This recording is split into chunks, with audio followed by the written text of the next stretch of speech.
This is the perfect RIA, in case you didn't know.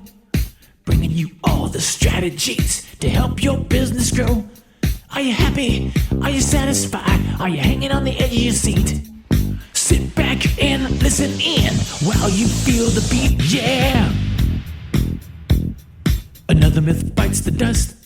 Hello, TPR Nation. This is Amber Kuhn from the Perfect RIA. Thank you for joining me on today's Follow-Up Friday, where I'll be covering the highlights and action items from this week's episodes.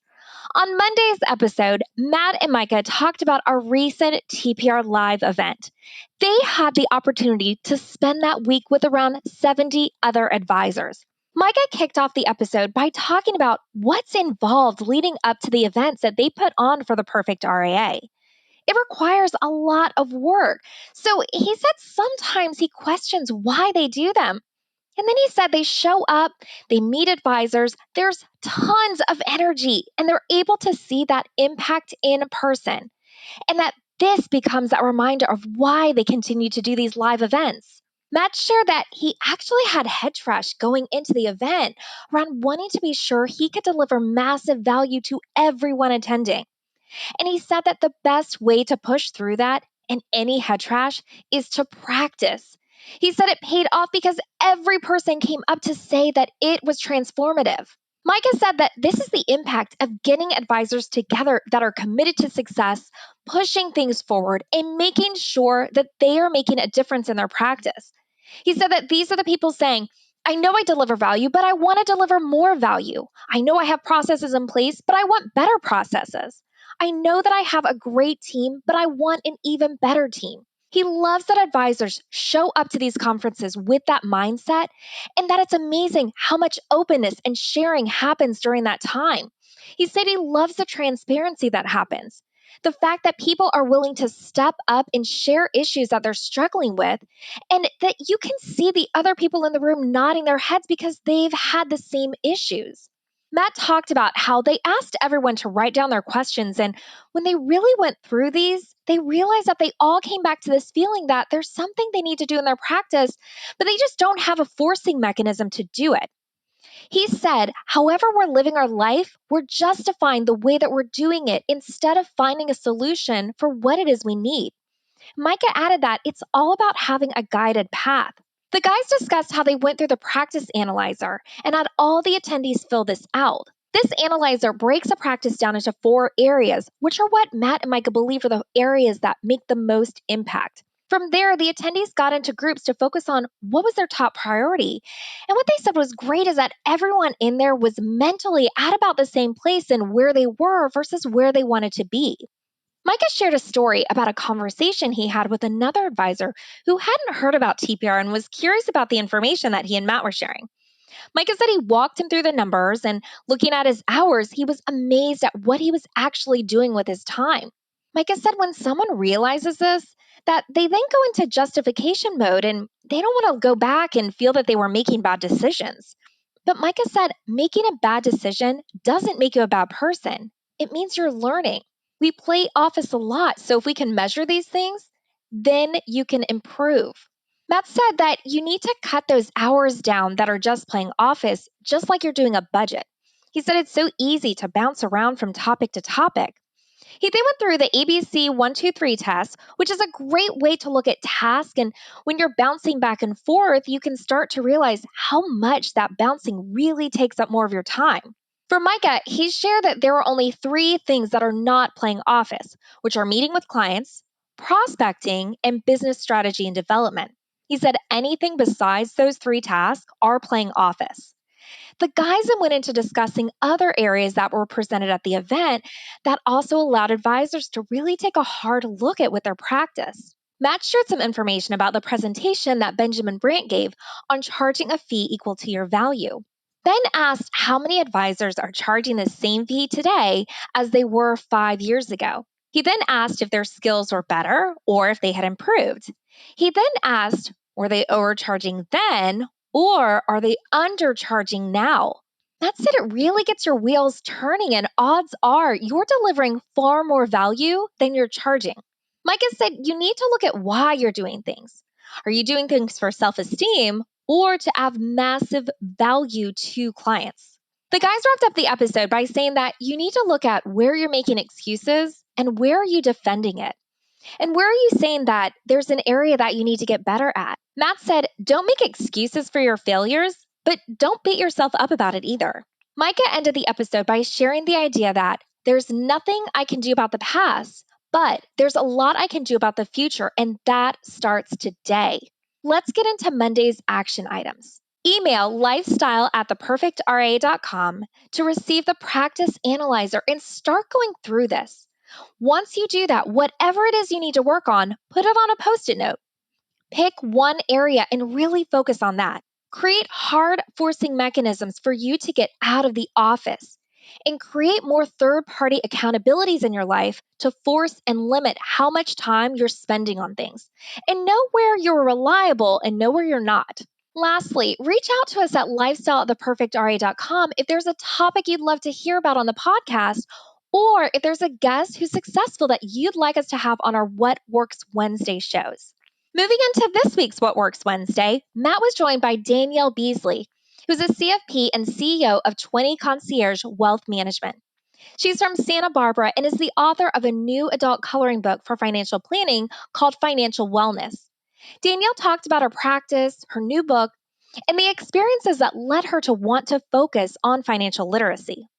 Danielle joked that her business partner, Kelly, is her version of Micah.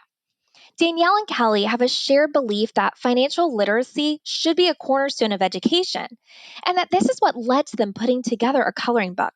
Danielle shared that she comes from an active investment management world in the operations and compliance side.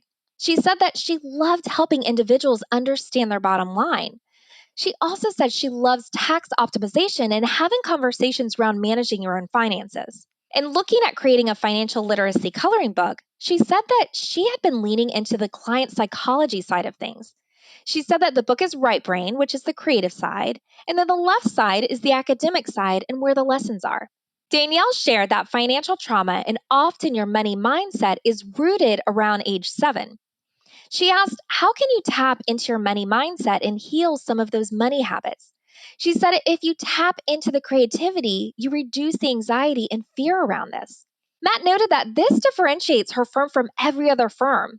Instead of overwhelming clients, she's created a way to help clients understand everything and take this down to the simplest level. When Danielle left her old job and got her CFP, she believed that she had the ability to craft what she wanted to do for her business. And she felt a perfect mixture is to have private clients and to be able to give back and teach the younger generation. She wants them to be better at their finances and reduce fear and shame. Danielle said that this book isn't but for her private clients, but it's for their children.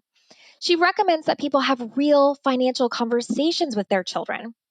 She said, our job as parents is to be able to arm our children with a suit of armor and the confidence to be able to manage their financial lives. Danielle said that the book is not only about budget, but treating yourself as a business. Her book is written in fun, youthful terms. For example, balance sheets are financial selfie, and projecting that out is a future selfie. It also has fun, creative financial worksheets that aren't in Excel and they can be done in colored pencil.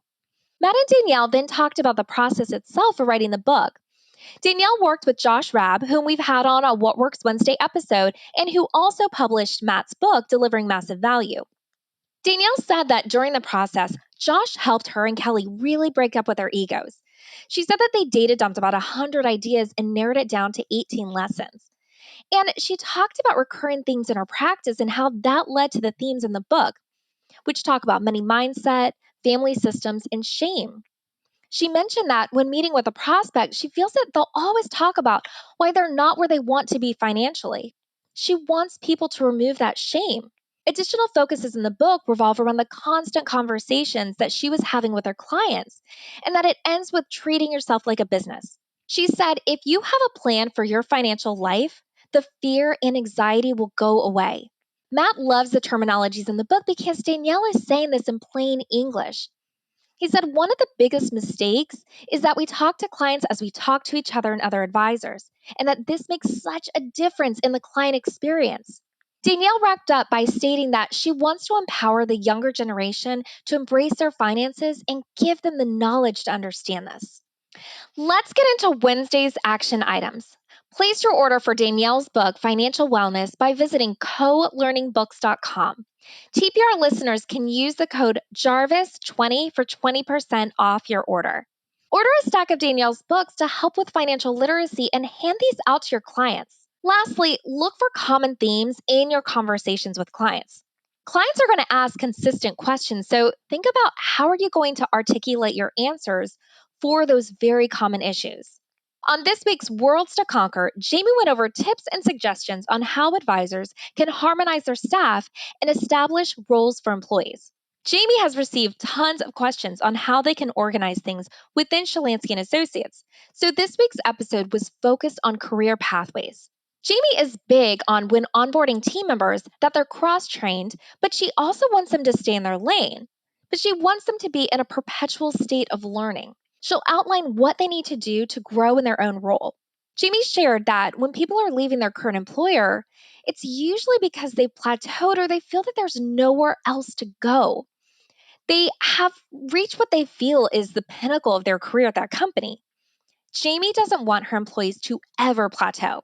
At Shalansky and Associates, they have different pods: financial advisors, relationship managers, and operations. Jamie said previously they had where each financial advisor had a service and sales assistant under them. And what they found is that it created a competitive environment instead of bringing the company together as a whole, and was really doing a disservice to their clients. They wanted to create a synergy where clients were being delivered massive value no matter who they were speaking to. As a reminder, relationship managers are responsible for the relationship maturity of the client or prospect with the firm. Those are the people. They handle all clients, not just ones for a specific advisor. Then the operations team is responsible for the movement of money. These people are really good at detail, but all of the pods have to work in harmony. Jamie said after the first year of a team member being with the company, they have to take the Financial Paraplanner Qualified Professional Examination. They require this so that the team members really know what financial planning is, as the course teaches them all about the financial planning process, and that it really sets the tone for things they should be thinking about in their own life and gives them a glimpse behind the curtain of what financial advisors talk about and insight into building out the financial plan. Jamie said this is also the stranger in a uniform concept because it's not you as the financial advisor who is explaining things to them. Jamie also shared that getting this certification is related to the employee's first pay raise. She'll explain to them that their next pay raise is tied to the direct value that they bring to the organization. Doing this examination also creates a sense of camaraderie with the team because everyone has to do it. They also have 3 levels for each pod, and they outline what they should be learning at each stage. Then, in order to apply to go to the next level, first, it has to be available. They can't apply unless they have 1 year of service. And they also have to be able to show a mastery level of all the tasks that were outlined in their job description. They need to know the how to and the why on how to do their job, and their supervisor needs to sign off on this. Jamie recommends that you outline what your expectations are for everyone at each level. Jamie also shared that each team member receives a personal development budget. They have the opportunity to spend this through various programs, and they get suggestions from their mentors. They then create a strategy for each team member to create a lesson plan catered to them. Jamie said if you want to create an environment where employees don't feel that they're plateauing or burning out, you've got to create specific job roles and goals. These goals need to be SMART, which is making sure that the goals are specific, measurable, agreeable, realistic, and that they're timely, that they can actually be achieved. Jamie wrapped up the episode with the following tip: show your employees how they grow with you, and they will rise to the occasion. That wraps up this week's recap. Thank you so much for joining me on today's Follow Up Friday. Be sure to give us 5 stars wherever you're enjoying this podcast. And of course, share this or any of our episodes with another advisor who you think might benefit from listening. And until next time, happy planning. Hold on before we go. Something that you need to know. This isn't tax, legal, or investment advice. That isn't our intent. Information designed to change lives. Financial planning can make you thrive. Start today, don't think twice. Be a better husband, father, mother, and wife. The perfect